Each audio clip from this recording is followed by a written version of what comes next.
Call to order. Yes. Roll call, please. Chair Olmsted Bowen. Here, I just know it's Susan. I've never said her last name before. It's something different. Olmsted Bowen. Olmsted. It's my French coming out. Yeah. Vice Chair Schul. Here. Committee Member Capel. Absent. Committee Member Guy. Here. Thank you. Committee Member Sanderfer. Here. Committee Member Rain. On his way. On his way. Well, right now he's absent. Okay. And Committee Member Yates. Here. Thank you. Okay. His comment. Mr. Ginn, Wareham. Wareham is on his road. His comment. Trying to walk in. Oh, that When place he walked is out. locked. Is it locked? It must be. Oh, he's coming this way already. It is, because there's no one out there. Oh, okay. Otherwise I'd be out there. I want to see me Is jump. he coming around? Yeah, he's coming around this way. Tell me to climb over. We'll wait 2 seconds. We know. I've only been baked in school. It's usually me. What are you doing? Hey there. Sorry. Okay, Committee Member Yates, can we move the pledge of allegiance, please? Everyone stand. Turn towards the sky. Repeat after me. I pledge allegiance to the flag of the United States of America and to the republic for which it stands, one nation, under God, indivisible, with liberty and justice for all. Thank you. Okay. Mr. Recorder, staff update. All right. Good evening, members of the Citizens Oversight Committee. So what I'm going to do this evening is take a couple of minutes to update you on the status of programs and projects that have been approved for funding using Measure R funds. I'm also going to let you know how we are doing on the revenue side with respect to Measure R revenues. First and foremost, at the last City Council meeting, they approved a trail maintenance program contract. And that contract was awarded for $470,000. And the purpose of that contract is to rehab the Bridle Trail and Soft Shoulder Trail during the fiscal year. Obviously, because we started late, this can be expected to go into the following fiscal year. It is to be noted that this contract in the amount of $470,000 does not include the cost of DG, which the city is responsible for buying as needed by the contractor. It is a 3-year contract, but the funding level for each subsequent year will be determined through this Citizens Oversight Committee process. Some takeaways from this contract.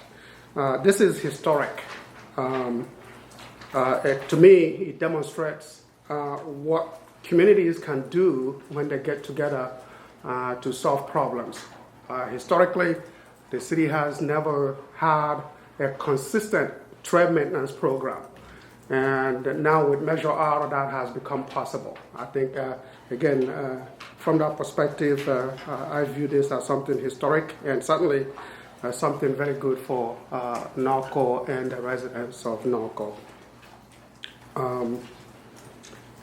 Trail fence replacement project, there is a contract going to the City Council on November 6th to award for trail fence replacement project. So we hope that the City Council will approve that project on November 6th, and soon thereafter that replacement project will start. The roof projects, staff is still working hard to finalize the bid documents, and we expect contracts for these projects to be awarded early next year. Parking lot projects, that contract, we expect that it will go to the City Council on November 20th for award. Sheriffs and City Hall improvement projects, again, those are being finalized by staff, and that project will soon start. With respect to the two street projects that were approved as part of Measure R funding for fiscal year 2019-2020, those two projects are in design, and we expect that the bid for those two street projects will go out probably by January next year, and our goal, of course, is to complete those two projects before June 30 of 2020. In terms of our revenues, I think we may have shared some of this information with you, but I'll go ahead and repeat them. For fiscal year 2018-2019, we collected $1.2 million in revenues from Measure R. As most of you know, Measure R went into effect on April 1, 2019.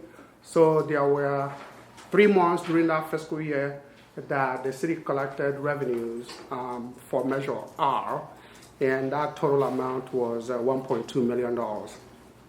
For fiscal year 2019-2020, we have received 1 month's advance. That is advance for the month of July, and the total amount we received for that advance is $506,000. Now, if you extrapolate from that, you would estimate that we'll probably receive $6 million, but I caution you that is not the right way of looking at it. I believe that some of this $506,000 that was received for the first month in the fiscal year, some of it are monies that would have applied to the first quarter or the last quarter of fiscal year 2018-19.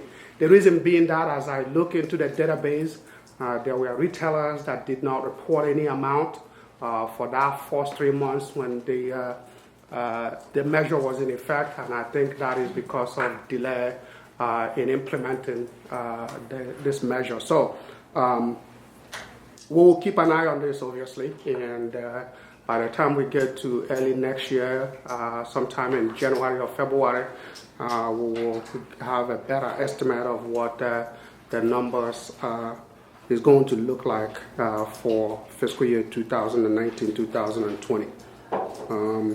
So far, there have been no expenditures of money, so all the monies that we've collected, except again for the $6,000 that was spent earlier on with respect to the formation of the Citizens Oversight Committee, the $175,000 that the state estimated that they would charge us for implementing this measure.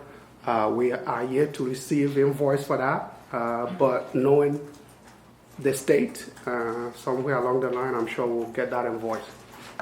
So there are no expenditures other than that to report. That concludes my update, and if you have any questions, I'll be glad to answer those. I have a question regarding the trail maintenance. You mentioned that the contract that's been awarded does not include the purchase of DG. That's correct. The city of Norco will have to supply that? Yes. Do we get a better deal than the contractor could get? Let me let Chad speak on that. I think that is partially the reason, but I'll have you that's comment really on that. the primary reason is that their proposed cost to provide DG is a lot higher than if we bought it ourselves and provided it to them on an ongoing basis. So we're going to purchase it directly and provide it to them. So that will be supplied to them as needed? Yes. As they're Yeah. doing the project? Yeah. We're not going to have a big pile of DG? Well, I mean, it's going to be a combination. We're going to provide it on site as they need it per trail, but also we'll have a stockpile in a specific area that they can draw from as they need to. And I was under the impression from the discussion during the city council meeting that they might come back to us to pay for the DG from this fund. Yes, Yeah, that's most likely going to be a request in the And future. because it was a better quality DG that they wanted that would bind together. Okay. And is that not included then in the cost or? It's not included. It's not. Yeah, not So included. the amount that we approved does not include DG, it only includes the trail maintenance. It's the amount that the council approved. Yeah, it's the amount that council approved the Not that contract. council approved, but what about the amount that we approved? Is there anything? It's the same funding. It's the So, same? so you approved $500,000 allocation. No. This contract is for $470,000 excluding DG. So technically, we still have $30,000 to spend. But if that $30,000 runs out, Not then going to cover it.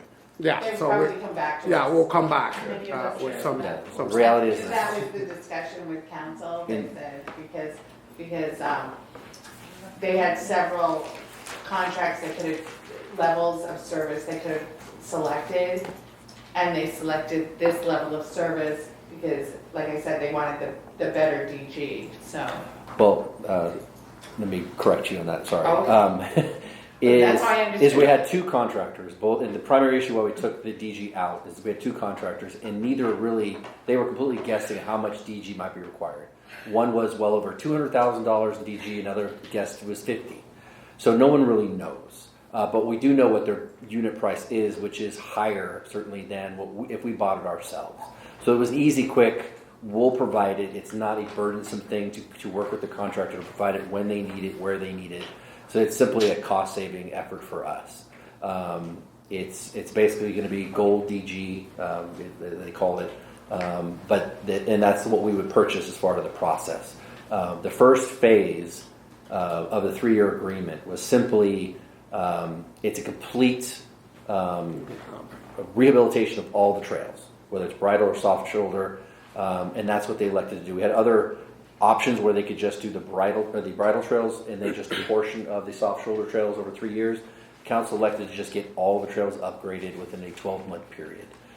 So that's what the first year is going to be, and then the next subsequent years is going to be another discussion whether or not they want to simply do the ongoing maintenance where they touch it once a year and then they never come back again, or they do ongoing maintenance and are available to do any issues that come up in between the one-time rolling and grading of the trail on an annual basis. They'll come back, take care of weeds, place DG if need be, any issues that come up. So next year, council will be talking about and selecting the level of service that they would like to have, that once the trails have been rehabilitated. But again, we anticipate, because this contract was done on a calendar year basis, since we didn't get late start. So basically, the contractor is going to start from November of this year, go all the way through December of next year to get all the rehabilitation done. And then from January 1 of 2021, then the maintenance would then start. But so council felt it was only appropriate to authorize the first year's worth of work, and then when we get to the next subsequent year, we would come back to the Measure R committee with our recommendation level of service and request that funding using Measure R once again. So they will all. So it's a 3-year contract, but in the contract it specifically says that there's not a guaranteed funding source, and the city can cancel it at any time. And the 470 is for the 13 months worth of work? Rehabilitation only. Rehabilitation Yes. only. So we should be, and we approved 500, so we should be expecting somewhere in the next 6 months having you come back for DG, the cost of the DG, once you have a better idea Right. of what it's really going to be. Correct. You'll use your first 30 and then figure out from there. Okay, Yeah. that's what I remember. Yeah, it'll be for the material. Your time's already built into the contract. Perfect, thank you. A question, that when these projects are being done, is there going to be a sign, a notice, some put on the electric sign on 6th Street so the citizens know that we're doing, the Measure R is having this project done? That's one of the things we've been looking at doing as far as having some sort of basically rolling sign with them, that they can put out. We haven't figured out how that's going to be done. We should, so that it's an A-frame or something saying funded by Measure R, or because frankly, when they're doing the work, a lot of times the trail is going to be closed. So we looked at, well, if they're going to put an A-frame up anyway, closing the trail, they could say trails closed for rehabilitation, funded by Measure R type of things on either side. We kind of wanted something that continues that message but we haven't developed it yet. Yeah. But we do plan to do that. Yeah, so if you have any suggestions, let us know. I think certainly we think that is a very important aspect of this program. We want to make sure that the residents know how these projects are being funded, not just the trail, but other projects that are yet to come. So if you have some good ideas on how we might advertise those, get in touch Can with go on me. the electric sign on 6th Street? We certainly can do that, but that sign, obviously, we want to get the signs as close to the project as possible, Right, the but specific everyone drives under that locations. sign, so Yeah, they would get that would be a good. We'll do that. Yes, but if you have additional One of our ideas. thoughts is similar to some of our grant funding requires a signage out. And you'll see that for like some of the freeway so we're looking at, like, for example, when we do the roofing projects, that we would put a sign out that says this project is funded by Measure R, thank you to our community, or whatever, something like that. And then that sign would be then used wherever we move a project. But that typical, one time out of 4x8 type of sign, so that it's real clear in how it's done. So we're kind of actually working on that design right now. And so wherever a project is done, there will be some notice or advertising so the public knows that's where their dollars are being spent.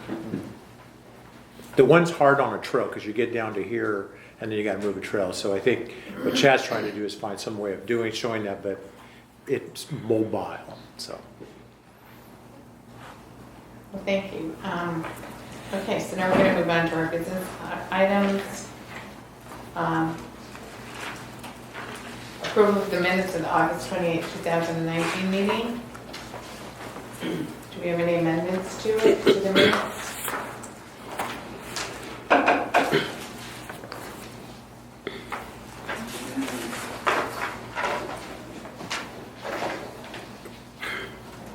Can I have a motion to approve the minutes? If there's no amendments, then I make a motion to approve. Second?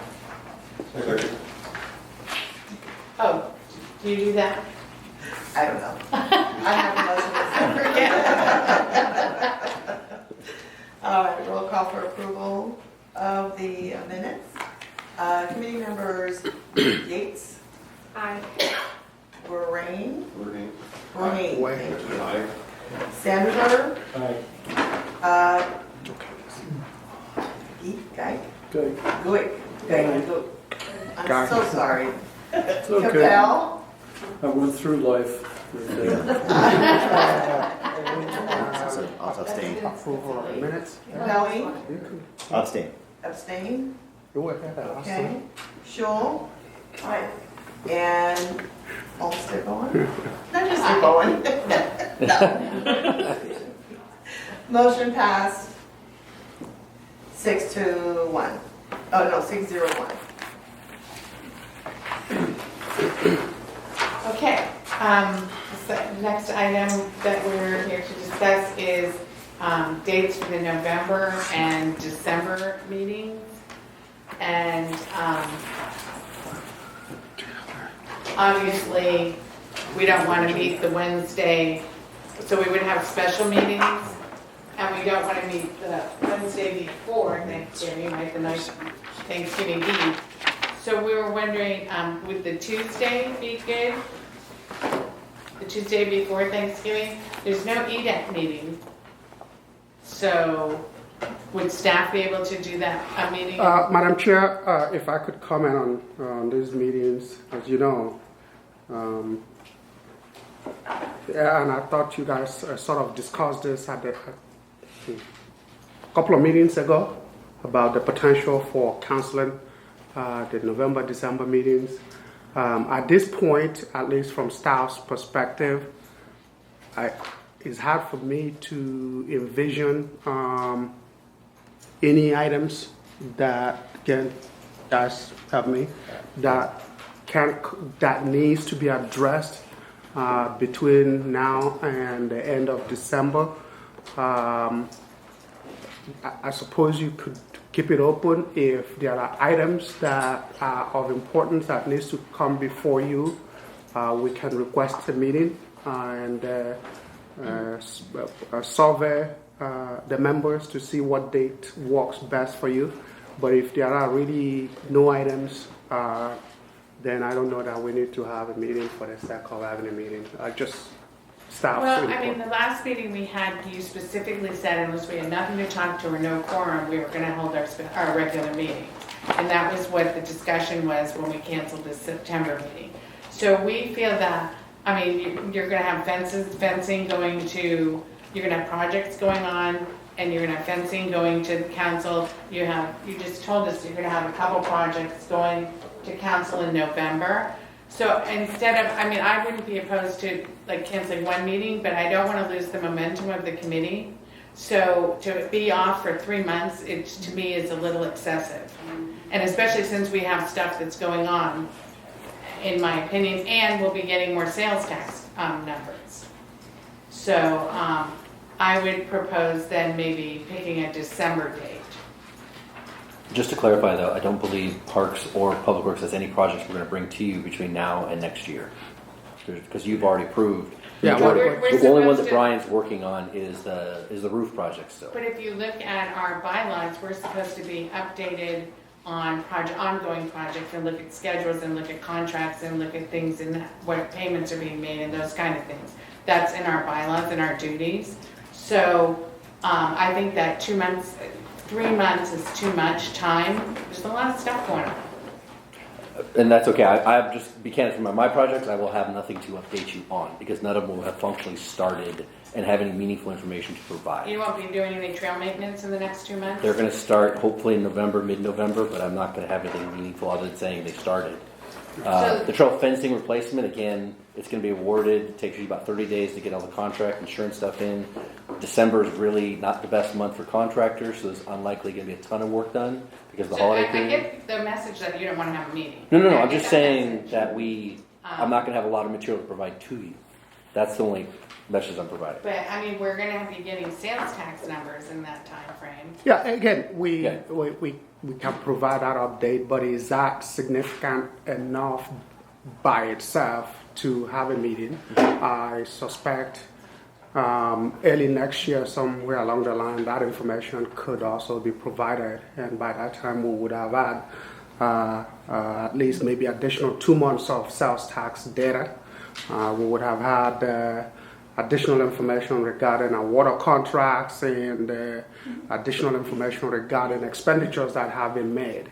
I just, at this time, I don't envision that there's going to be any. Well, see, we have, and it's kind of bothers me because we're responsible for 17% of the discretionary spending, and you're telling me nothing's going to go on in 3 months? Well, I don't know what 17% of discretionary spending of what. Of the city. If you take the general fund and the money that is Measure R, it's 17% of discretionary spending. So and we've approved all these projects, and now you're telling me there's nothing in November Yeah, and unfortunately, the way general fund monies are spent and the way these project monies are spent are quite different.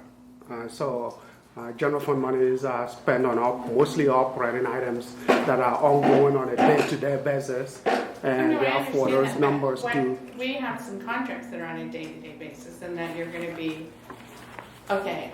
Again, it's I up to you if you want to have a meeting. We're just telling you, I don't believe there's going to be sufficient material information to report to you back at those meetings. But if you do wish to have a meeting, that's a decision I think you as members can discuss.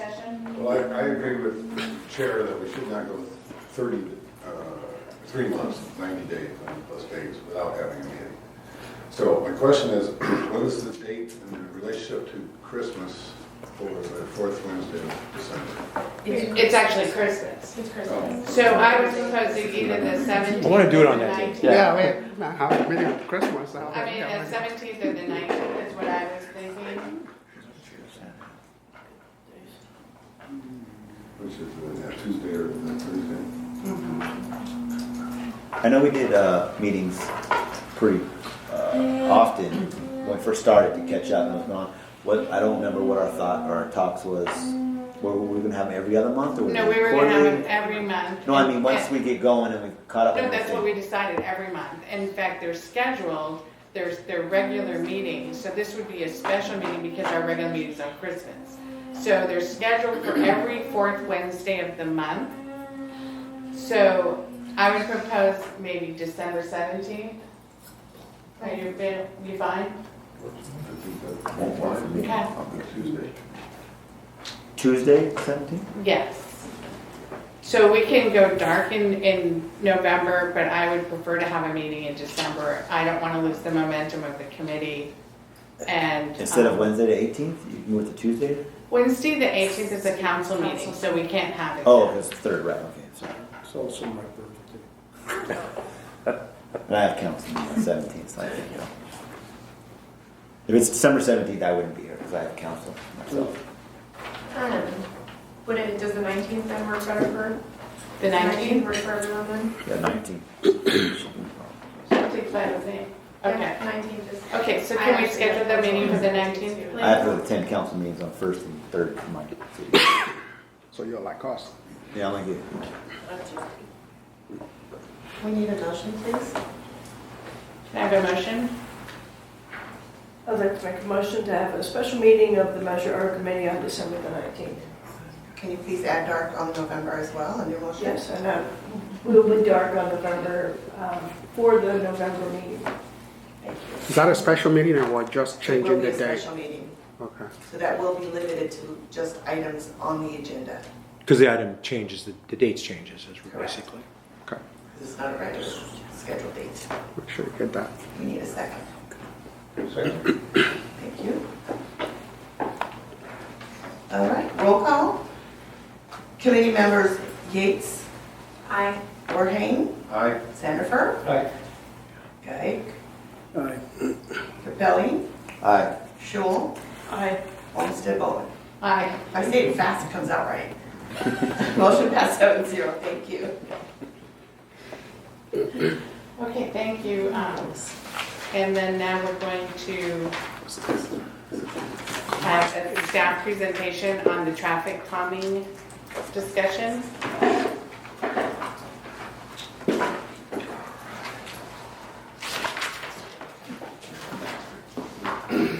Alright, thank you. So what we brought for you today, and I think we provided you a copy of the presentation in your packet, was a presentation that we made to the City Council and also to the Streets, Trails, and Utilities Commission. Basically what this was is an effort by Public Works to look at what we could do in lieu of other options that we don't control, which is primarily the addition of any traffic officers or enforcement, which has been a healthy discussion part of this group and council for this particular year. Is there anything that we can do physically out in the city that allows us to try to curb or encourage folks to slow down and mitigate traffic issues? So we looked at many different things and came up with this presentation that we did with council. Basically, it was an overall idea to get feedback from the council. Is it something they're interested in? Is it something that they want to try to pursue? And they came back with specific recommendations that we'll go over as part of the presentation. And then we did the same process with the STUP committee based off of that feedback to get their feedback, because as they do handle streets and other issues that we try to endeavor to take care of. So with that, I'll jump in. So the existing traffic measures we have roadway marking improvements, which is basically striping, which is new striping, new additional street posted signs. We also did a rest in red, if you're not familiar with that, at Arlington and Crestview. That signal about 2 years ago, what we did is put it in what's called rest in red, to where if there's no cars, every direction is in red. And it only turns green when it finally has a vehicle that gets close enough to activate the light. And then it'll go in that direction. So much. Yes, it does. Thanks so much. Yeah, so, and the goal on that was because of the speeders coming in and out of town from Riverside. It's a way to slow them down because they're just bolting through, because the default is normally east and west on that road for the light to stay green. And then the changes when you're coming on Crestview trying to make it left or right. So what we did is a rest in red. It's a city engineer came up with. It's been done in many other cities, and it's been very effective as far as slowing people down. It will recognize the cars basically when they get to within probably 20 to 30 yards, and then it turns green, but it slows them down dramatically. So that's one area where we've used that. Then we did dynamic feedback signs, which is basically these flashing speed signs telling you to slow down. We actually added some there, because again, on that road particularly, it was, we'll put a sign ahead of the light, so it tells them to slow down. They come over the hill from Riverside, hey, slow down. We did the opposite way, leaving town. So we put those in a couple specific areas that the council wanted. Primarily, we put them all near the schools. And that's been a big benefit. We got some grant money on that project from WRCOG to put some of those feedback signs in a lot of the school areas, but not all. We haven't done them all yet. We have what we call RRFBs, or rectangular rapid flashing beacons, and that's basically the crosswalks, rectangular lights you'll see at the schools. That was another thing. We augmented the crosswalks for the schools to have those rapid flashing beacons. So when someone punches it, it basically really gets people's attention, say, hey, kids are about to cross here. So we combine those with farther up on each side of the street with the speed signs to try to control the traffic that people were complaining about, at least in front of the schools. And then we did focused traffic enforcement, where, and one of those things was dedicated traffic officer that they added last year. We also have mobile dynamic speed signs. We have 2 of them that we can basically post in different areas and move it around. And what we get is a lot of complaints, residents in certain areas, and what we'll do is we'll put those signs up in those areas for about 3 weeks to a month, collecting data, but also, and then what we commonly get is the Sheriff's Department will focus on that area too. So not only so they might all of a sudden put it on 7th Street, and then they go over to Corridon, and then they go over up in the hills. But it's only 2 signs, and it takes quite a bit of labor for the guys to put them in and out, but we're trying to at least be proactive in hearing the concerns of the community, at least moving it around, and we try to pair that with the sheriffs, where they will commonly be out there to focus and, hey, look, did you see the signs? Did it slow down? Here's your ticket. So that's part of the problem with speed signs is if there's not somebody there, it becomes something that maybe people start ignoring. So we recognize that. So our ongoing concerns still are speeding. It's still occurring regardless of what we do or how the offers we provide. That's just the common denominator for the city. Running of stop signs, I get a lot of complaints about that. People just going right through stop signs or doing a California stop, that kind of thing. School zone safety is still a big concern, even with the stuff we've done. But some of the schools we haven't done yet, mainly because it was a funding issue at the time. Visibility, striping, legends. Obviously, a lot of our streets, they're getting better. They're still in poor condition. Example is 2nd Street. We paint that at least twice a year just to try to keep the legends in place. But we don't use thermal, which would last longer because the road's basically, alligator everywhere. So we use paint. So we're visibly, that our painting or striping goes away pretty quickly in a lot of our areas. We focused on doing thermal painting on mainly just the newest streets because they can hold it longest. And then enforcement staffing, what do we need to do? How much more are we going to provide? When should that be provided? Again, it's a long-term discussion and issue. And then the cost versus benefits of one item versus another, doing physical hardened improvements or adding traffic officers. What do you get a better value for in that, or it needs to be a combination to really have the best effect? It's a long-term discussion issue that the council has to undertake.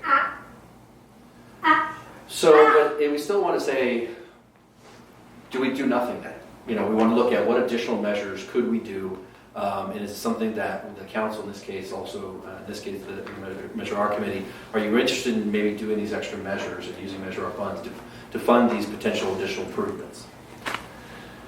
So some of the things we looked at is adding double yellow striping on all collector streets and steep downhill residential areas. If you happen to have gone to Dapple Gray and 4th, that's the newest one we've done. The residents on that corner were complaining fiercely about the speeders going around that corner and not slowing down and the issues.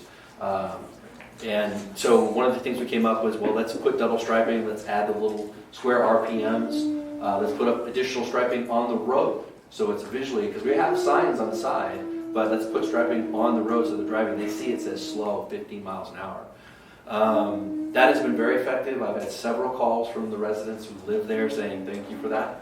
Originally, they were not happy that that's all we were going to do. They wanted to see more, but they've actually acknowledged that it actually has had a dramatic improvement on that corner for them, and they're very appreciative of that. So we've done that in a couple different places, and it's been a good idea. We want to carry that to other locations in the city that have those sharp turns and quick corners. But we also want to do it on the entire roadways, not just the corners. So it really, if you delineate the road by having that double yellow line, it really narrows your lane. A lot of folks on our streets that don't have striping, they tend to drive in the middle and then veer off when somebody's coming at them. Well, if they're assuming they're driving properly, if they're in their lane, then that reduces some of the issues, and it narrows it because now they're between their lane and the shoulder, which may or may not have parking. And then you have another car that's next to you, so it visually slows you down, in theory. I always say that in theory. Because you're narrow, very narrow, because you're between a parked car and now the center lane. So that's the overall idea of putting striping, because there's a lot of streets we have no striping at all. But again, it's really, for us, it's been an issue of you add something, you have to maintain it. And that's been our general default, say why we haven't put it in. But now we looked at, measure ours here, and it can fund these improvements, at least get them in, then the maintenance isn't so bad. So we didn't, and that's a benefit. Adding speed limit legends on all the asphalts. We said before, the large letter legend saying this is 50 miles an hour, 25 miles an hour, whatever it might be, and saying slow down, turn ahead, that kind of thing, painting stuff on the street. We want to make sure that's measured and not, for better terms, being visual graffiti everywhere. We've got all this, legends everywhere, every 100 feet. It's going to be selected areas from block to block because we don't want to create this visual graffiti for the sake of having it there. But we think it's important. Again, adding double yellow striping and reduce speed signs for sharp turns and blind turns. Adding interactive stop signs in key areas. We'll go over that in a second. And then adding interactive more speed back signs in various high traffic locations known for speed. So we'll go over the last couple. So this is that example on branding iron.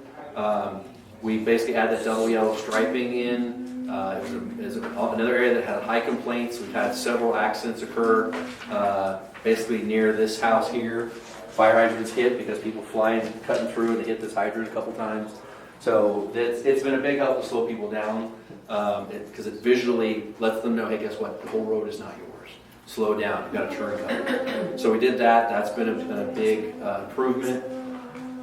We also did what we talked before, Dabble Grade 4th. That was a good positive improvement. The community there appreciated. And then this is what we're referring for as far as the stop signs. So we looked out what kind of technology is out there now, how does it work, what's it affect. And you've all seen the flashing beacons or the flashing stop sign. You may have seen one that's flashing at 2nd Street and Valley. That's just a flashing stop sign that goes all day long, no matter what. Same thing on North Street, we have one there. We recognize that flashing doesn't need to happen all the time. So what we've looked at and found, actually, there is technology out there that has where these signs have a sensor where it only activates when a car is approaching. So especially in some of those residential areas where there's in the areas we talked about before, 2nd Street and North, both of those are, for the most part, not facing a house directly. Some of the things we've dealt with in the past is where we put these beacons up. They're right in front of somebody's house, and some of them are very bright, and then they ate it instantly. So although it had a good intention, it became an eyesore. So we're balancing trying to promote public safety, but also trying to preserve the visual beauty of somebody's neighborhood or for their home.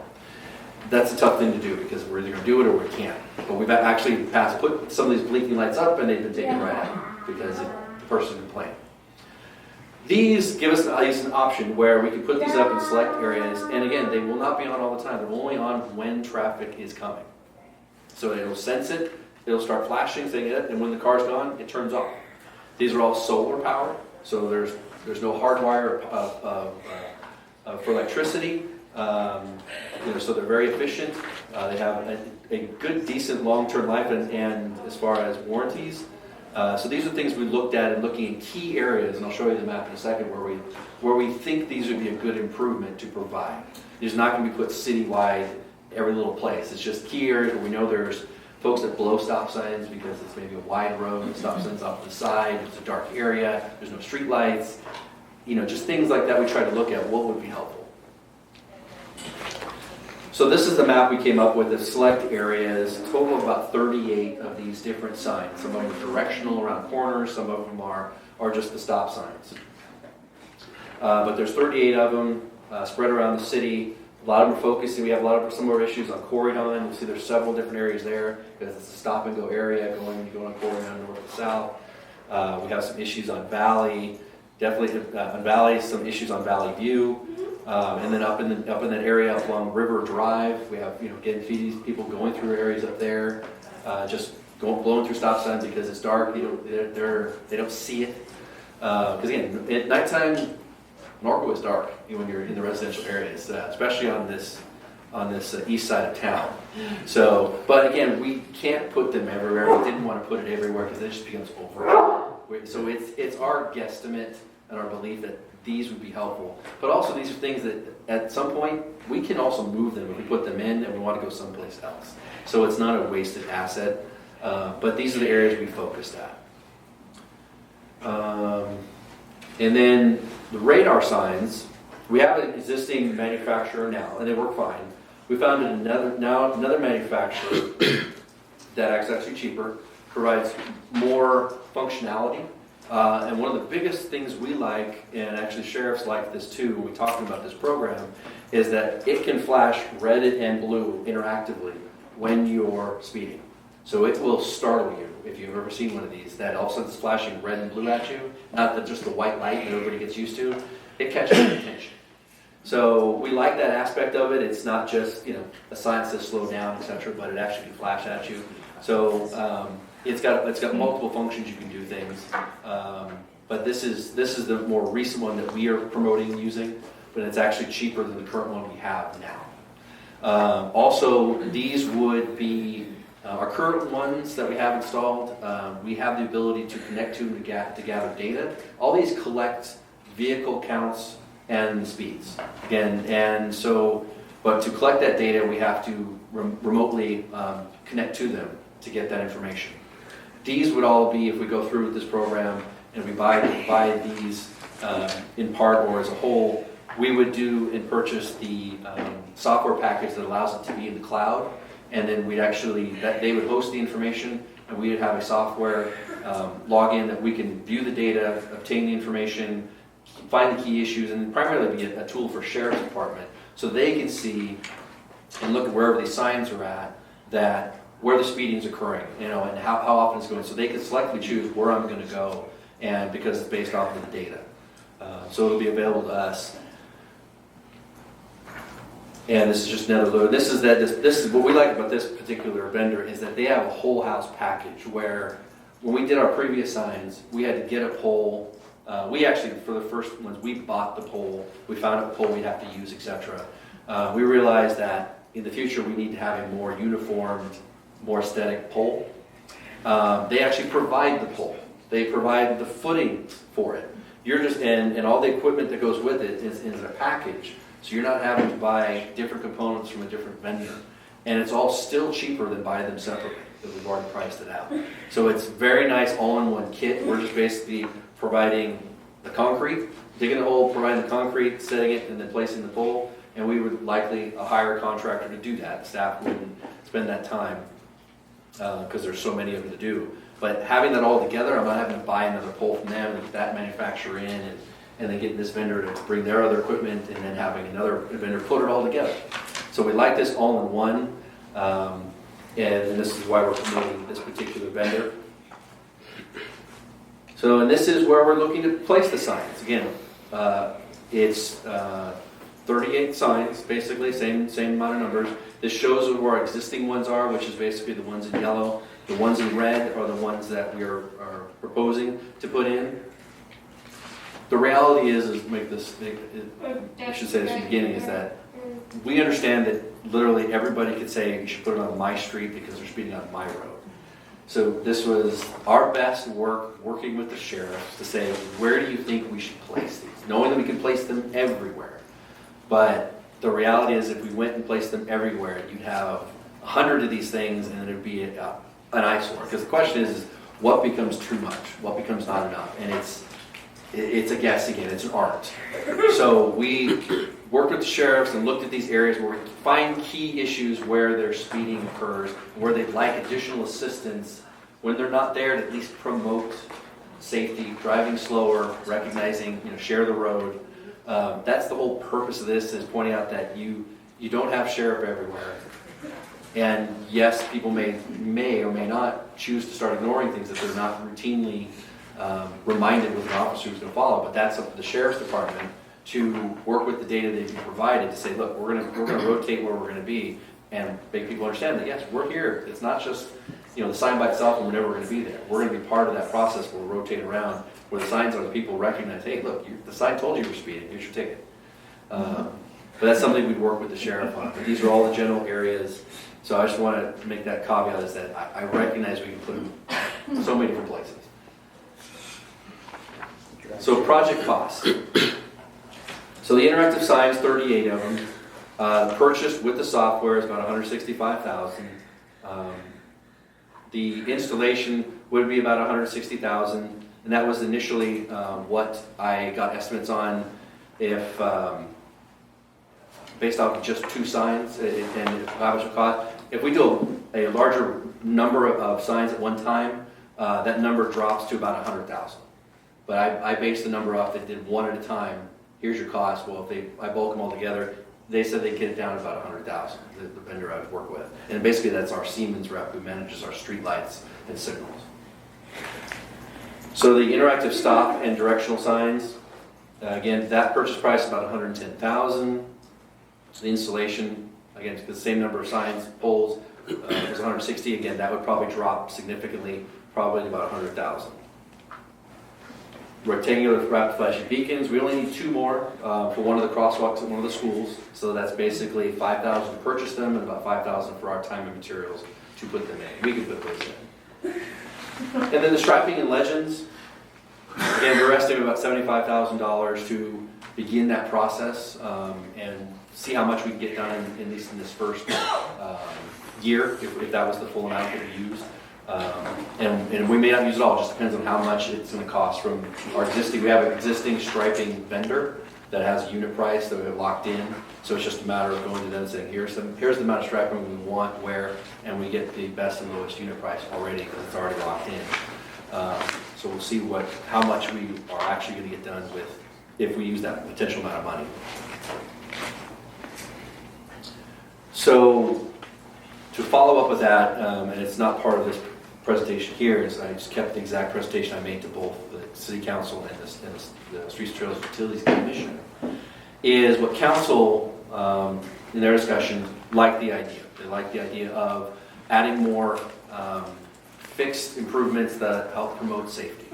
The question is how much? The current discussion up here cost, that's almost $700,000 improvements that we could probably do and get done in a year. But is that the right amount? Is that realistic? Do you go in and do it all and then evaluate and see how it turned out? What they elected and promoted staff to consider and look at was phasing it in and basically doing half of it 1 year and then evaluating how it's going. Find the key areas that are proposed, do about half the actual work of signs and of interactive signs and striping, and then document it, and then just see how it's working. What's the overall impression of the community? Again, working with the sheriff, how has it helped them in their process? Have they seen visually any changes in drivers' behaviors? Because they're the ones physically out there watching on that. We'll have data, and the data will tell us information. Certainly, collect data before, because one of the benefits of these signs when you put them in is you can put them in basically a stealth mode, where it's actually not on, but it's collecting data to get base information. And then once you get the base information, you can turn it on and see how much it changes in speeds. We've traditionally not seen a dramatic drop in speeds. It's usually been 3 to 5 miles per hour, maybe, from it not being on to when it turns on. And then we see it kind of rise a little bit over time as there's really no enforcement. But so they were they had healthy discussions. Some were interested in all of it. Some want to have it transitioned over time. So we understood their concerns, and what we came forward with, and it's in your packet of recommendations, basically do half of it. It was basically took half the funding of this potential 700,000. We said let's request from this commission $350,000 to put in some level of these improvements. Again, working with the sheriff, deciding where we're going to place those, plus working on the striping, decide how much we're going to actually do. To install that over the next, hopefully by the end of the next fiscal year, or this fiscal year, so June. That would be my target goal, is try to get it all done. And then sit back and evaluate it, find out what measures we can at least provide feedback, after a 6-month period, 12-month period to the commission and council and stuck and say, what did we see? How do we measure if this was worth doing? And that's the difficult part, I'm going to tell you up front, is it's all, what we're doing is all conceptual and thinking it might be benefit, but it's hard to get anything tangible we can provide you and say, look, here's how we measured that. It's difficult because it's just data that we might get showing you speeds, but that's not necessarily going to give you the impression of, if it's still telling you that people are going 35 miles an hour in a 25, was it effective?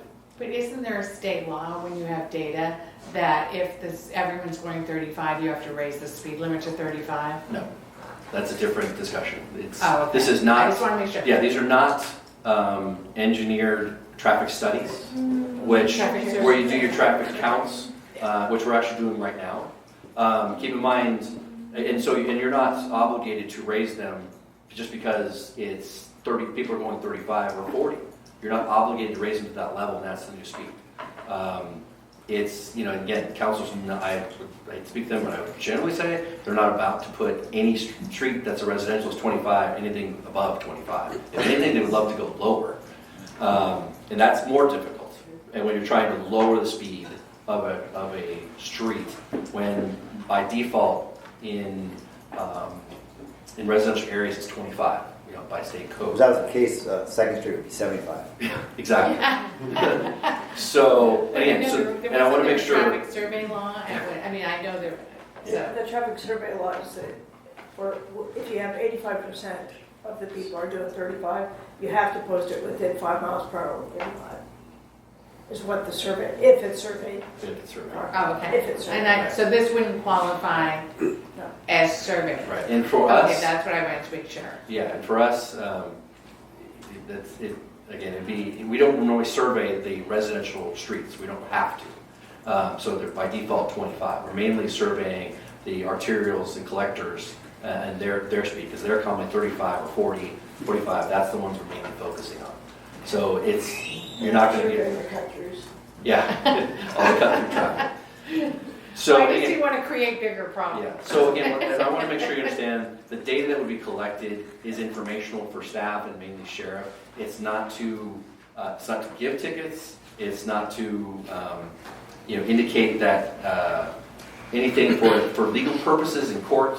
There's nothing certified about the information. It's good information and it's reliable, but it's just that it's for our own use. Okay. So I want to make sure we can't use this for other means of enforcement, other than potentially if we want to decide changing the speeds of the roadway. But that's a much bigger discussion. So that's our recommendation to this commission, is that we, as you support doing a proportional implementation of our overall plan over the next, again, try to get it done by June is our goal, and that's where we're at. So I welcome any questions you may have. Are we going to put offended by Measure R in each little sign? Potentially we could, Of the current dynamic speed signs that are posted out there, the ones in the school zone by the high school are yellow, but they don't have what the speed limit is. It has a yellow sign in your speed, but doesn't have what the speed limit is. So how can we, if you collect data, it's not any good because you're not telling them what the speed is, so they don't know if they're speeding or not. Right, and that's why we're going to do it, and we're going to modify the existing signs so we have that, so they're all together. But in the new ones, it would be the speed sign showing you what your speed is, but also the sign that shows you it's 25. And so it makes sense. I mean, we need to have it posted on there. The problem was when we put them in, there are signs already on the road that says it's 25. So at the time we thought, well, they're already there. This is just now telling you you're out over the speed. But it's really better when they're paired. we learned that. And if it's yellow, does that mean it's a school zone? Or are they white like your picture? Normally, we've tried to go with yellow in the school zone specifically because it's kind of highlighted and the FHWA. Highways Administration. Yes. They accept the yellow in the school zone, so we decided to try that in the school zones. In residential areas, we stick with the white. I visited the two on North Street, and one of them is about 1,000 feet from where you turn on the stop sign. So unless you punch it, you're not going to be speeding when you pass that sign. Was mainly we did that because a lot of the complaints we got is people were accelerating as soon as they turned it, and they were accelerating to get to Riverside. So we put it there specifically to say, hey guys, slow down. This is not Indianapolis 500. So that's why we put it there at the time, because the complaints were people were speeding from that corner on, taking on. And then coming the other way, the restaurant red, great concept, because I sat there for a half an hour and there was nobody speeding down the road because of the restaurant red is great. Right. Yeah, that was a good area where that works. Maybe the sign can be moved to somewhere else because the restaurant red and the traffic calming of the one lane with the Norco sign does There's a good job. There's an excessive amount of accidents there. I've lived there for 4 years, and there's been a minimum of 4 rollover accidents in the single lane area. We've actually responded to 3 of them. So it's craziness. The horses go bonkers when it happens. So yeah, we're at the stop sign, and then plus we've had 2 people end up into the horse rental yard, front yard. We've had them over on the sides. The fences have been broken since they've updated it and upgraded it. There's all kinds of craziness from Friday and Saturday nights, people driving through there at a crazy speed. So the red stopping sign in front of the horse yard is excellent. Yeah, everything between on north, between California and Crestview, was put in the direction of council. They wanted everything there to try to promote safety and slowing people down. So we literally did as much as we could in that space to simply say, this is not a speedway, slow down. I mean, the concept of traffic safety is the 3 A's, engineering, which it sounds like you've done a great job, education, has anyone seen any education, and enforcement, and is the sheriff doing any enforcement right now? Yeah, I mean, they've gone around, they continually move around. So I've got a few questions. Has Norco reached out to other cities that have implemented some of these interactive signs to get an idea how well they think they work? Well, no, I've reached out to other cities. I mean, it depends on the short answer is no. We haven't interacted with cities. I'm aware of many other cities doing plans, but it's really a piecemeal onesie or twosie. I'm not aware of any city that's done a broad program to put as many as this as we're looking at.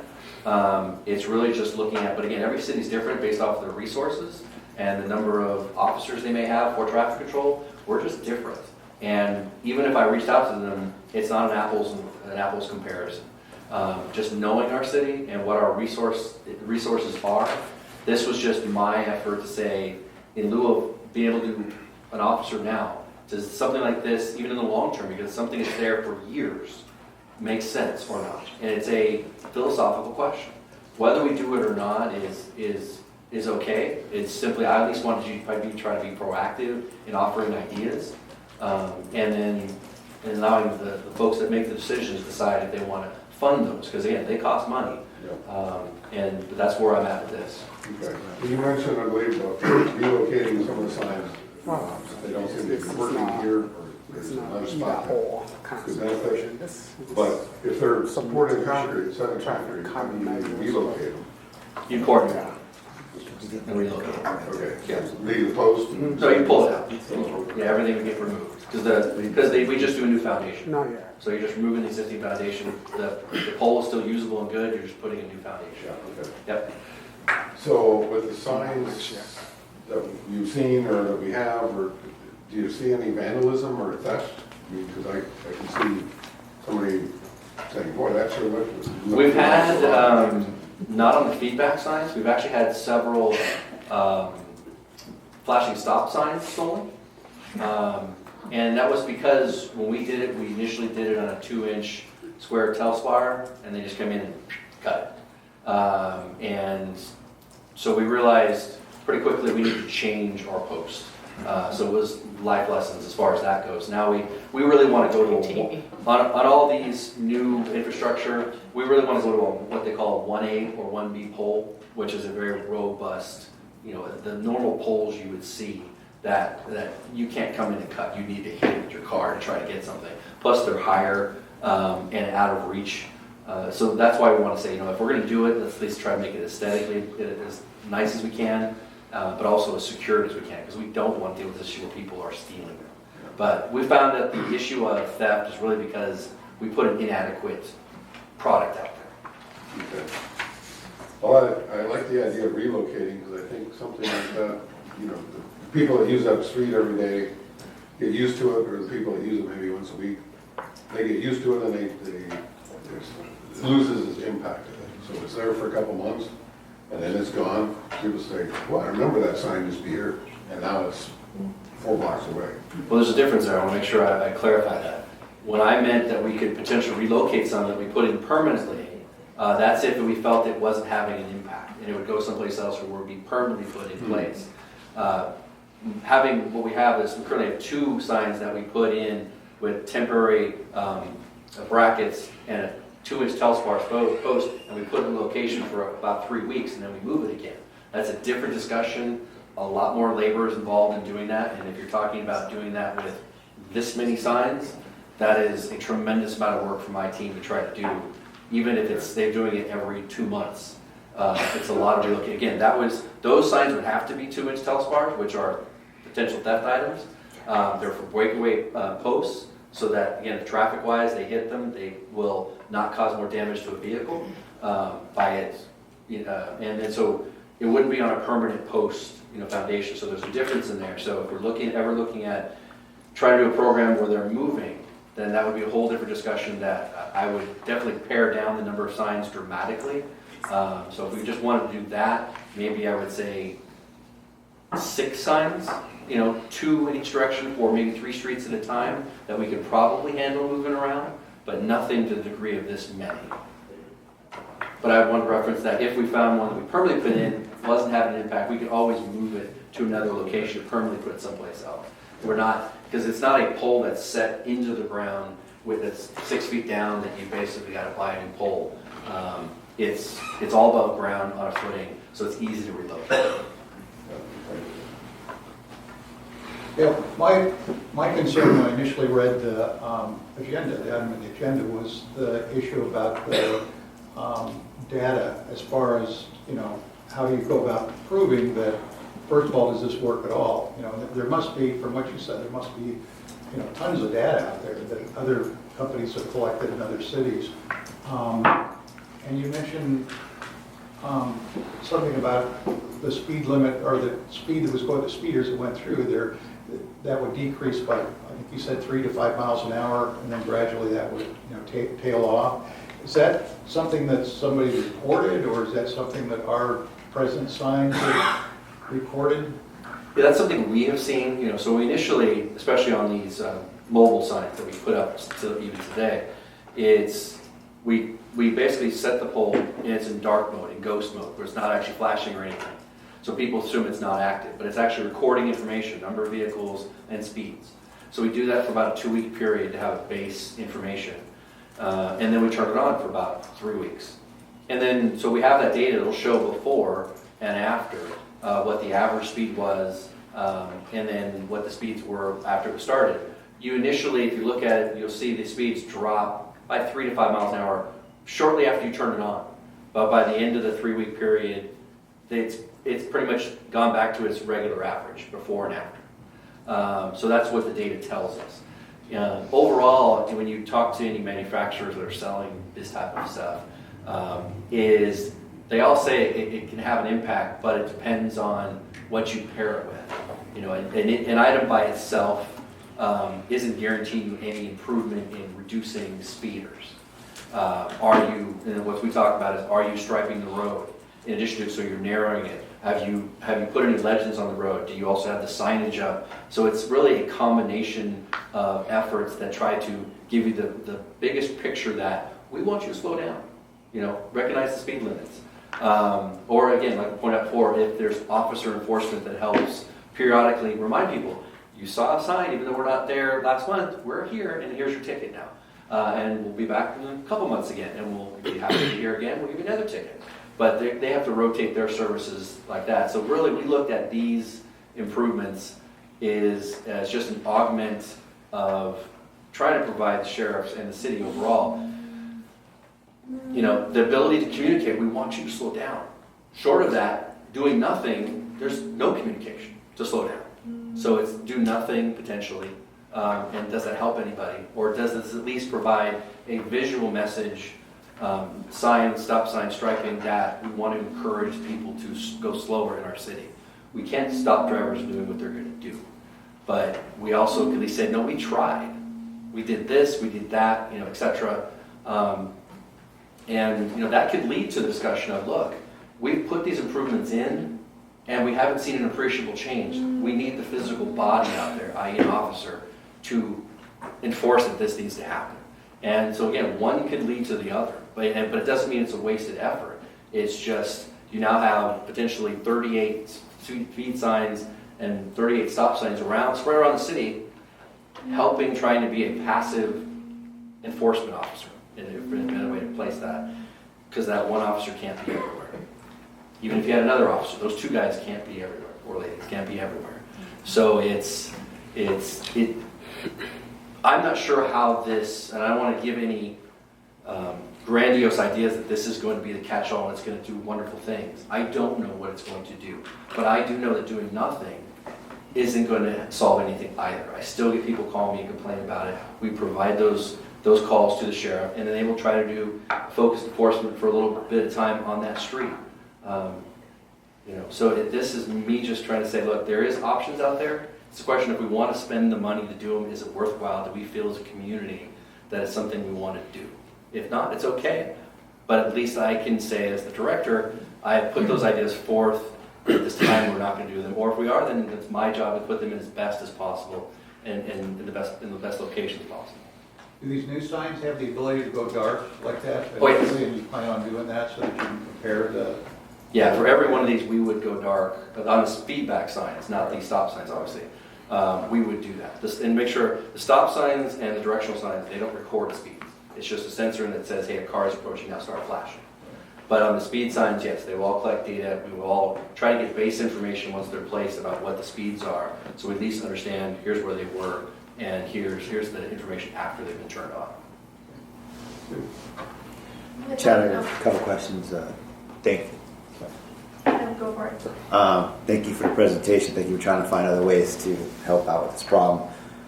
I still personally believe we need the body. A couple questions. If I heard you right, your data collection stated this doesn't work. We get a 3 to 5 mile an hour drop initially, then it goes right back. So we're going to potentially spend upwards of $700,000 for something that our own data doesn't work, because people go right back even with the product there. It's a short time that they're getting 3 to 5 mile an hour drop. Is that correct? Did I hear that right? Well, what I was trying to convey is that, like anything, the data doesn't, on a permanent basis, show me that there's a reduce in speed. It's just mainly, and I encourage you, I wouldn't look at it, this is going to reduce people's speeds as on average or anything else. It's more of a point in time reminding a driver that this is a 25 mile an hour road. That's really all you're trying to do. It cannot control that driver or what they're doing. And it's just a question, like I said, philosophically, do you want that there or not to communicate that, hey, slow down? Or do you want nothing? And that's really all this is. It's either doing it or not doing it. And in lieu of, I don't know what else you could do. So my second question is, don't take this hard on you. So you see here in the summary it says, approved funding of $350,000 in available Measure R funds. So we're counting on, again, we're going to be approving money that we're hoping comes in, not anything that's already in the bank. not available, it's potential available, right?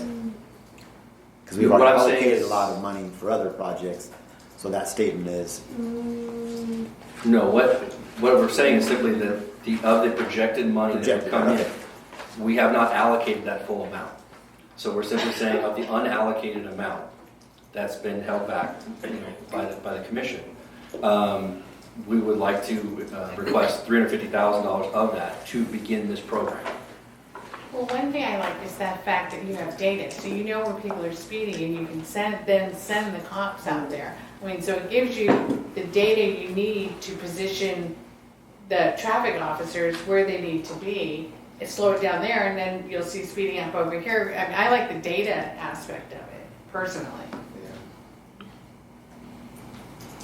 I have a question that's just about kind of the side aspect of this. I'm wondering if through any of the conversations you've had with this yet, because you're putting in new signage, if there's any way to tie this more to our horse community. I noticed that our equestrian community, that one of the signs you're putting on is on 7th between, it was down a little bit, but I think it was on 7th between like Pedley and then I'd have to look at it again.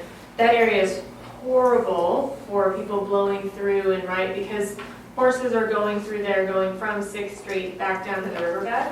And Here and here. yeah, and so it's kind of in the middle, and one of them is kind of in the middle. I was wondering if there's any way to also take this opportunity to provide potentially some education, like, hello, horses are here, slow down. Like, you're putting a sign up, is there anything else we could attach to it or do at the same time, or any concept of adding more to it? Not only should you slow down because it's a neighborhood, and that's what you should do in every neighborhood, but you should slow down especially in our neighborhoods because we're all riding horses.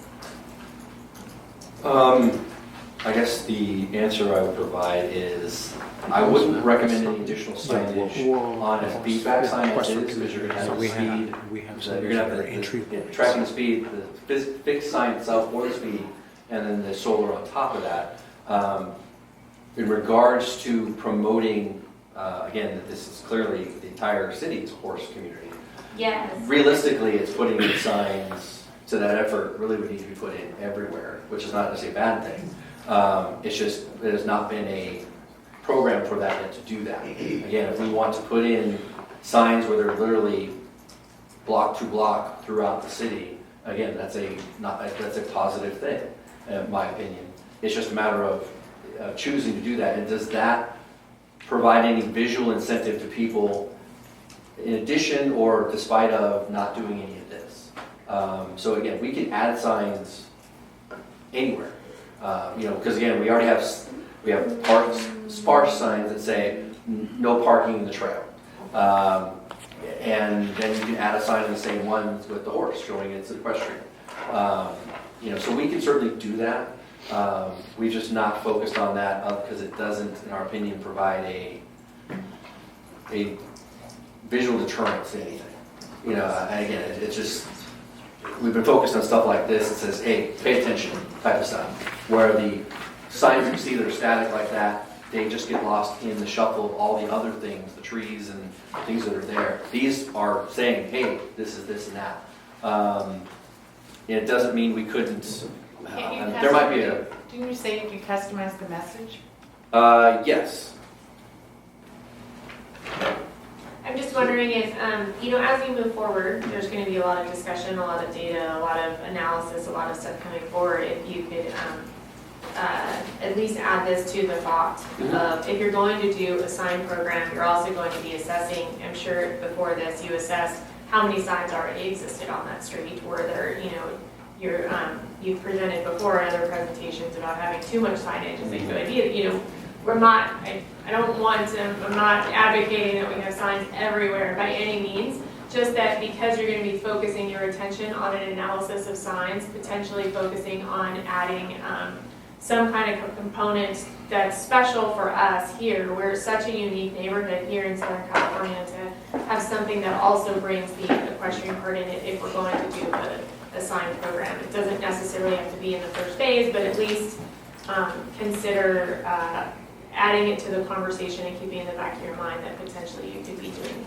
Tara, are you thinking of something similar to what we did with NHA, the WOA signs that are positioned in a few locations and it says, whoa, equestrian community. Those were primarily more, I think, positioned at entry points so that people know they were entering in an equestrian community.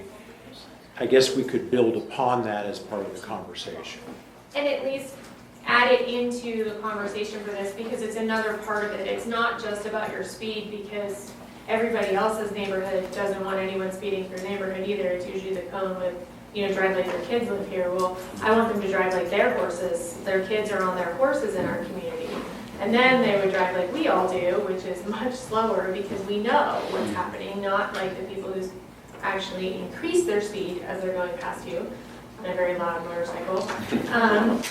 It's more just adding it. If we're doing a sign program, add in the concept of trying to figure out how to have your average sign program also take into consideration our equestrian community as well. Whoa signs are great. I think more what I'm saying is I don't have any ideas. I just want it to be the suggestion to be out there so that you could figure out, is it the whoa sign or is it something else or whatever it else is. Right. I don't think anything is off the table. I mean, we staff have talked about the existing signs that say no parking in the trail. To me, those are honestly a no-brainer that people should not be parking in the trail. I'd rather put up signs that say, most of the time I want no parking along the shoulder, because people are parking in an area you can't park.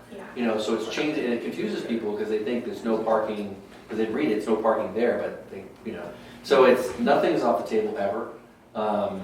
That was just something we haven't looked at as far as doing maybe a city-wide campaign with these types of signs. But again, the example I gave is I'm looking maybe to shift away from the no parking in trail signs that are everywhere to no parking along the. I want the trail fence to be protected because it's getting whacked every time because people are parking there. So a lot of those areas I'd like to stop the parking along the road because they've got half their car in the roadway and it's not safe. So it's again a lot of philosophical things of what we're trying to achieve. I mean, again, what helps promote things is, frankly, what we're doing now is trimming the trees. There's a lot of areas where visually we're blinded on these roads because the trees canopies are too low. So now that we've had that program that council supported and we're our second year of tree trimming, it's had a positive impact as far as cleaning up some of the visual issues. Some of the problems are we have had to take out a lot of trees that are just dead and diseased.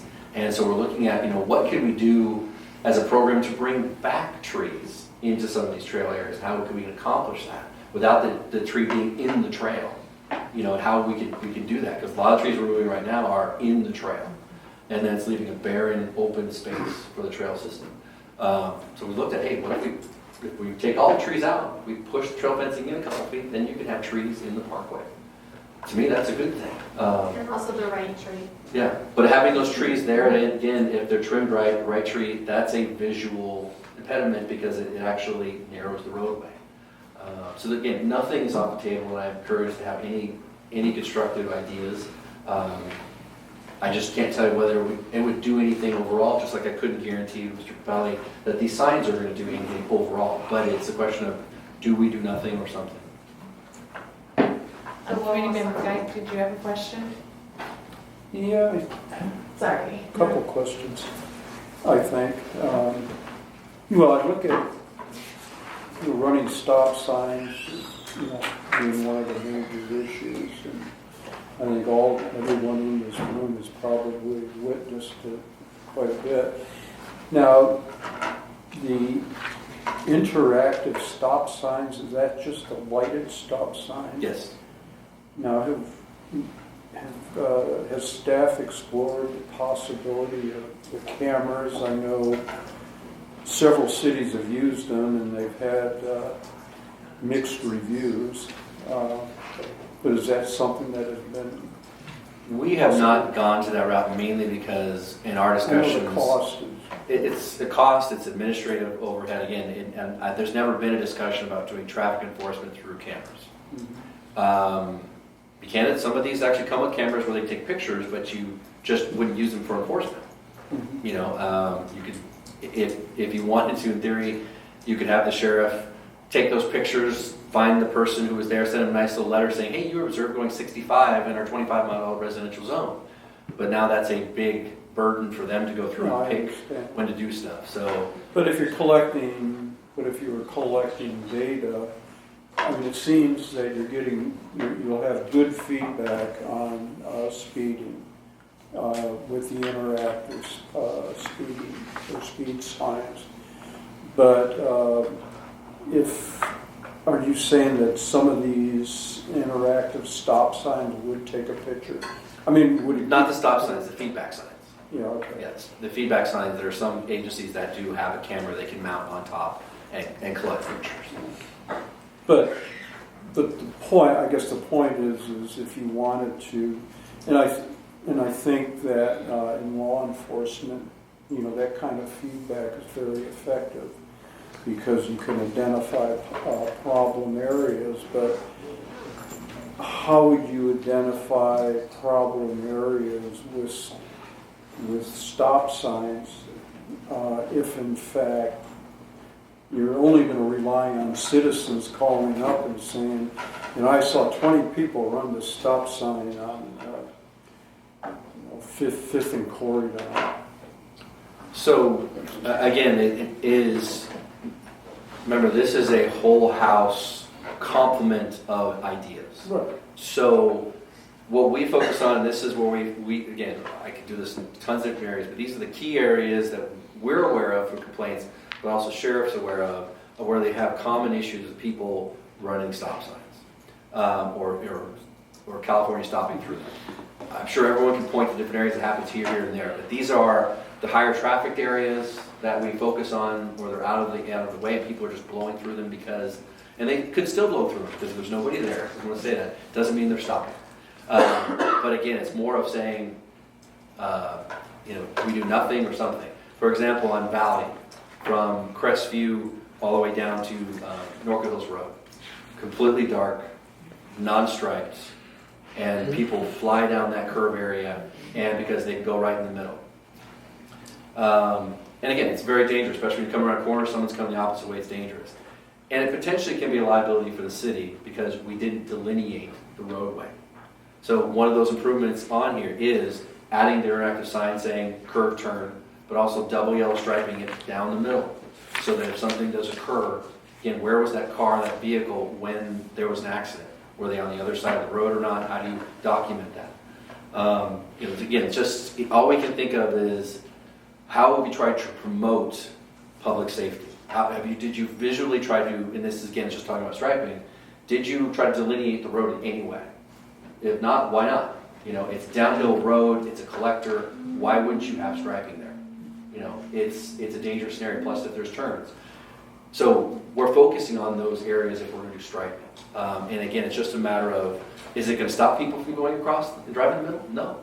But at least we can say we promoted safety. They were over that limit, that line. Same thing on speeding. If that occurs, they go, look, we have regular posted signs on these roads. We have interactive signs on the road trying to catch speed.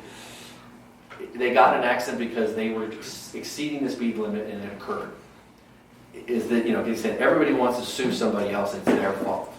To me, this is more of, look, we are proactively trying to promote safety in this community. I'd be hard pressed for somebody to say that, doing this type of effort doesn't try that. But again, none of this guarantees you, and I want to be honest with you about it, doesn't guarantee you any particular result other than we as a community put in physical efforts, equipment to make an effort to try to promote public safety. That's all this is. It's entirely up to the drivers if they're choosing to listen and pay attention to the things that they're clearly seeing.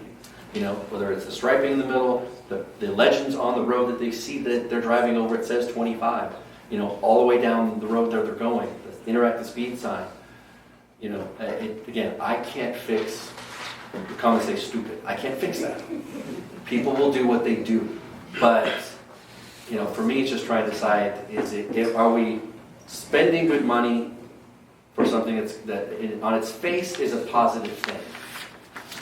But I just, again, I want to be very honest, I cannot guarantee you a result. It's simply trying to choose to do something rather than nothing. That's all this is.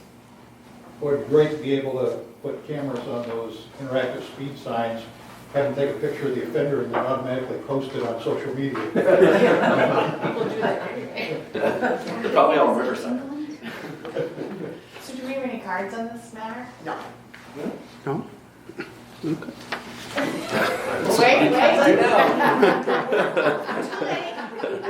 Yeah, Bill, it's too late. You had your chance. All the cards I saw turned in, I thought I was going to be way down the list. Go ahead, Bill. You've been called, sir. Okay. Step on up. I thought that was a really good presentation, and I think you guys saw some of the advantages, and there are some minor disadvantages to it. I'd like to recommend that you do approve the proposal as it is presented. I think it being phased in over a couple of year period would be a good idea. You have a little more statistics.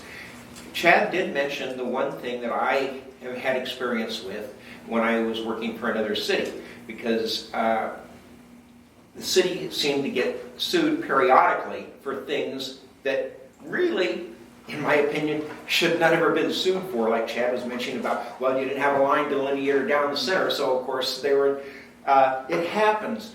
And one good lawsuit will pay for all the work that they're doing here.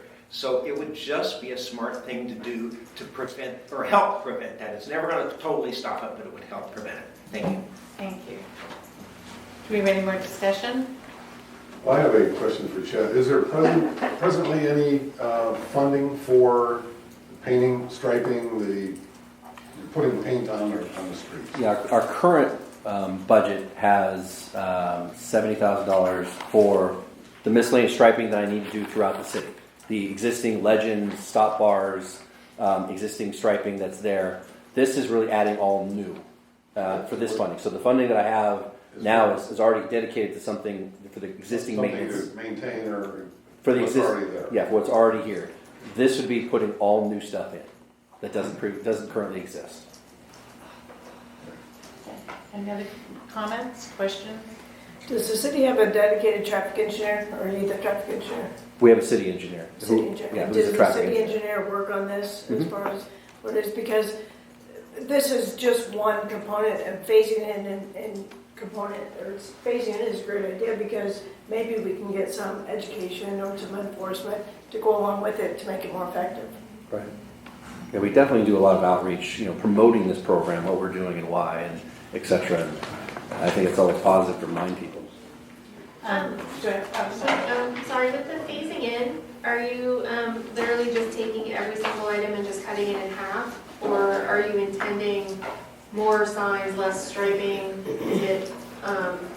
Is the 350, because you said that the whole project that you presented was 700, and I didn't do the math on the slide, but are we just taking every single item and cutting it in half? Not necessarily. Again, I want to look at it and based off the funding available, what we think we're going to get the biggest impact for. So it might be more interactive signs than the stop signs, or a balance of the two. Definitely want to get ahead of the game on the striping. That's a visual thing that I'm going to focus on. But again, that's only 75,000 out of 350, so I can do a lot of all those items.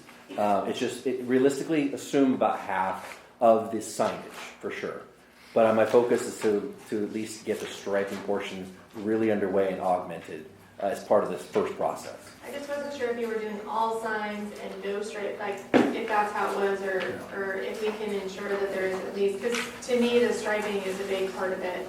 And I wanted to, it's such a small portion of the budget, if it wasn't at least a half of it, then there'd be no bang for the buck at all in the striping. Yes, no, it's going to be balanced, but like I said, for me, I'm focusing primarily, certainly to use up the funds for striping to the limit I'm looking at, because I've kind of calculated out what I'd like to get started, at least as a first phase. There might be more striping after that, beyond what we've already initially planned in this proposal, but I thought that was a reasonable number to at least start with. But again, we'll do those. But the 75 is a part of the 700, so you're intending this to be more the 32, whatever would be the math on how you're going to plan to do just half of that 75, or? I'm probably going to use about 75. So procedurally, this will go to council Correct. next month, Right. if we approve it for their approval, and then you will work with council to decide where Actually, so you Or know, once it's approved? yeah. So the sheriff's department is a team player as part of this. They have been involved in this project, so they are going to provide input in terms of how this is prioritized. Working with the public works department, so I expect that will be part of the process. So do we have a motion? I'll make a motion. I'd like to approve the staff recommendation for the funding in the amount of $350,000 to install additional traffic calming measures in various locations throughout the city. Do you have a second? That's it.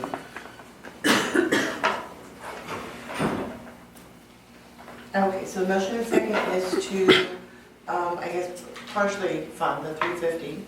Is that how you? No, it's the 350 we It is requested. what, Yeah, full amount. sorry, What was not- requested, right? Sorry. Okay, so to fund the 350. Roll call, committee member Yates, Aye. Werhane, Aye. Sandifer, Aye. Gay, Yeah. Capelli, No. Vice Chair Schultz, Aye. and Chair Olmsted-Bowen. Aye. Okay, motion does pass 6-1. Thank you. So now we're going to move on to public comments. This is the time when persons in the audience wishing to address the Measure Our Citizens Oversight Committee regarding matters not on the agenda may speak.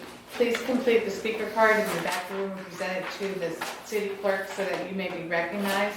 The Ralph M. Brown Act limits the committee's ability to respond to comments on non-agendized matters at the time such comments are made. The committee shall not discuss or take action relative to any general public comment. Do we have any cards? Okay. Sergeant Eckhoff. That's how we want it to be. That's right. Hoorah. Madam Chairman, committee members, Corporal Schultz, Semper Fi, staff, and behind me, I've got my fellow veteran and committee member, my Marine wife, and really important is I've got some of the Gold Star, Blue Star mothers right here. I was glad they came to show up.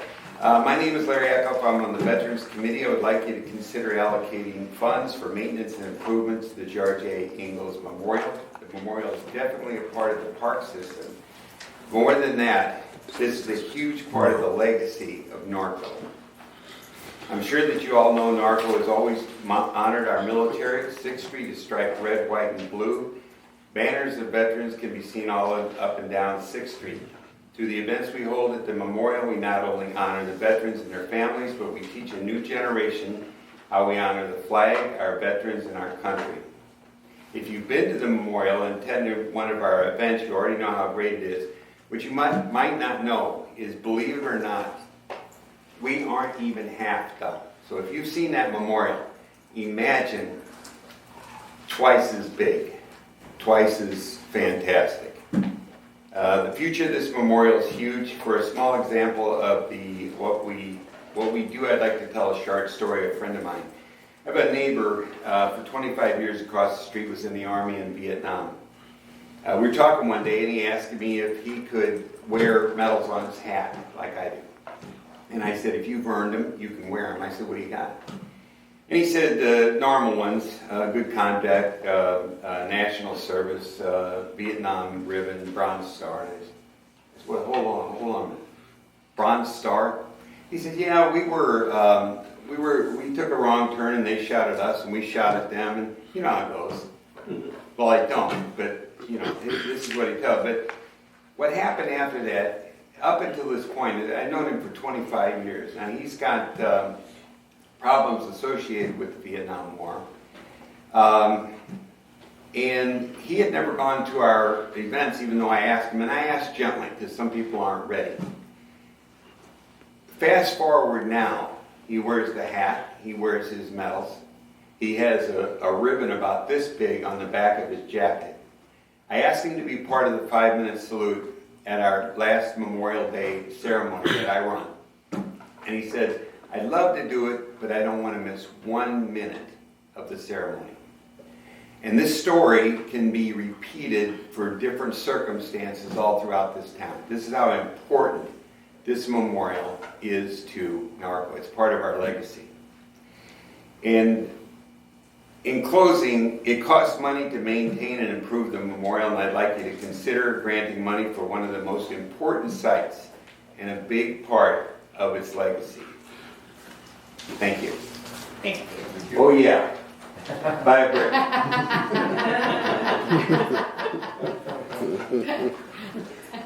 Karen Alexander? My card, Karen Alexander, gave me her 3 minutes. I'll please speak. Good evening, everyone. My name is Moira Fisher, and I'm the president of the Blue Star Mother chapter for the Inland Empire. We're based here in Corona. I'm here tonight with Lorraine Kingmeyer, our financial secretary, Karen Alexander, longtime member, and Michelle Connolly, Gold Star Mother, and our first vice president. A Blue Star Mother is one whose child is either on active duty or who is a veteran, and a Gold Star Mother's child has died while on active duty. We are working with the Veterans Committee on the construction of a Gold and Blue Star Family Memorial to be built at the George Ingles Center. The memorial would be somewhere for our Gold Star families to remember their child in a place of honor and respect. The fallen of many of our families are buried elsewhere, and so there is nowhere for our families to go, no cemetery. Days such as their birthday, their death day, Christmas, Memorial Day, those days are extraordinarily difficult for the families, and this memorial would be a great comfort for them, somewhere where they can go. As Blue Star Mothers, one of our sacred missions is to support Gold Star families. The memorial would reflect this mission with blue stars surrounding it in a symbolic embrace of those families. So we believe this memorial would be an appropriate addition to the Ingles Center, and we hope you will consider allocating some funds. Thank you. Teresa Edwards?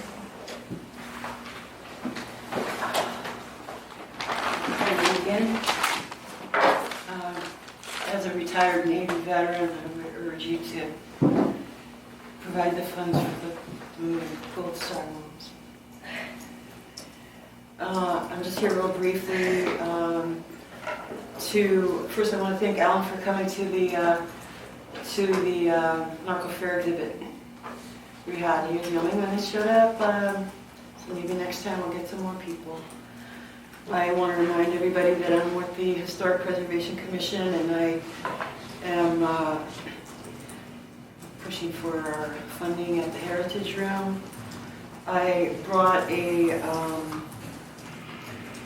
list of our very urgent concerns along with about 5 pictures, if I could have permission to give this to Brian. Yes. And maybe a copy to Susan. I need a copy of the Okay, I'll give you. So that's 3? Yes. Okay. Thank you, thank you. Thank you. That was a good presentation.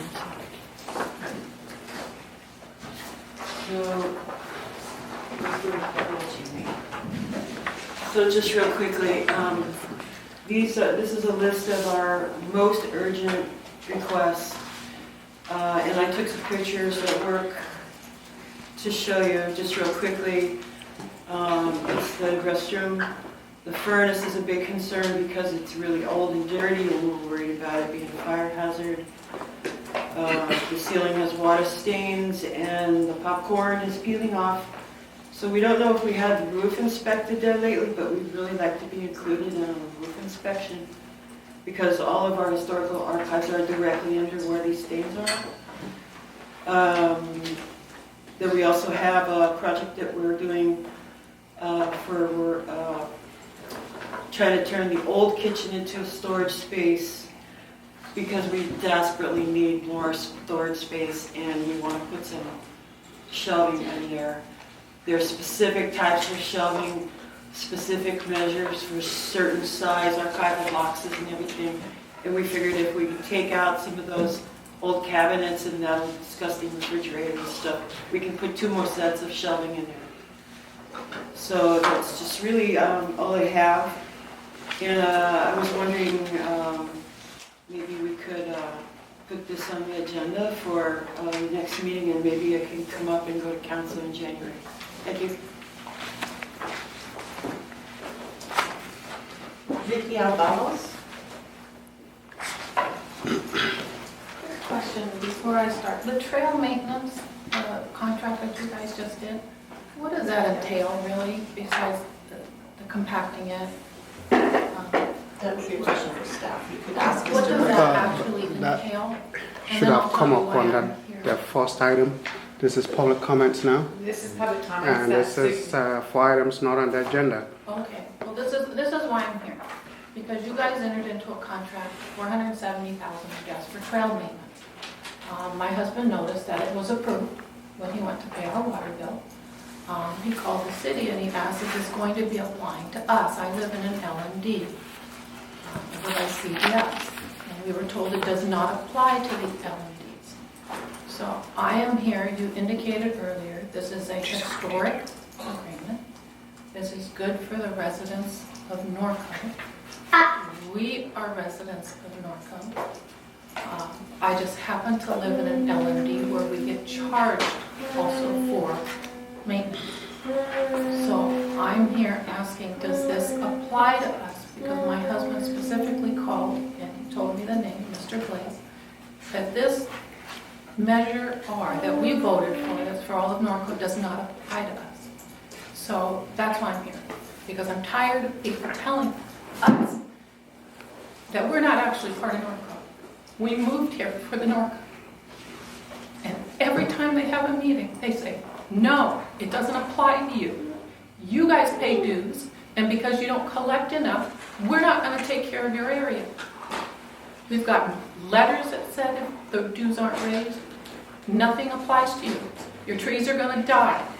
Your everything. And it's like, we're members of Norco also. So my question is, does the Measure R contract that you passed for $470,000 include us? That's my comment. That's what I want to know, because we were specifically told it did not. So I think it's just a simple question. You can answer that question. I mean, but I think the issue of, again, LMD being funded out of Measure R or not, I don't think is within the purview of this committee. wait a It's minute. really. I looked at your PowerPoint. I looked at the PowerPoint. I looked at the meeting notes from August and from July. I've looked at all the meeting notes where everybody's saying, hey, we don't have enough money, let's take more time, let's take more time. What about bankruptcy? Do we do bankruptcy because the city's in deficits? Okay, I've looked at all of this. And that PowerPoint said, Norco has over 100 miles of fencing that needs replacing and over 100 miles of trails. Nowhere in that PowerPoint did it say a good chunk of the residents of Norco are being excluded from this contract. Measure R money is sales tax for Norco residents. So I want to know, because it doesn't say, when you look on here, does it apply or does it not? But your PowerPoint that you presented to this committee did not say it does not apply to LMD residents. And that's hundreds and hundreds of homes in this community. So that is my concern here. I just wanted a quick yes or no.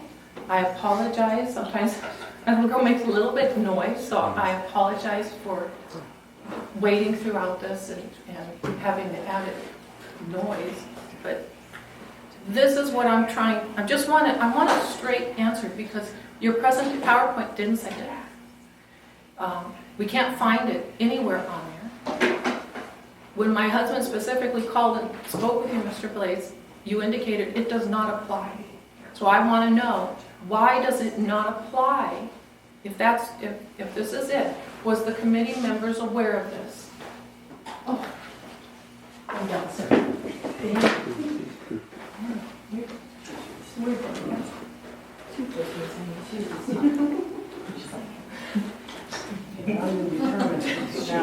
She's He's getting bored too. Talk to it afterwards. Yeah, that's probably a bit. I'll talk to you afterwards if you don't mind, and we can talk about it. Corinne Holder? Good evening. I missed the last meeting, so I wanted to just give another congrats on getting the first round of approvals to City Council and being able to get some projects started, so that was pretty awesome. We had an update from Andy with money updates, and I did watch the video last week, so you got some of those updates.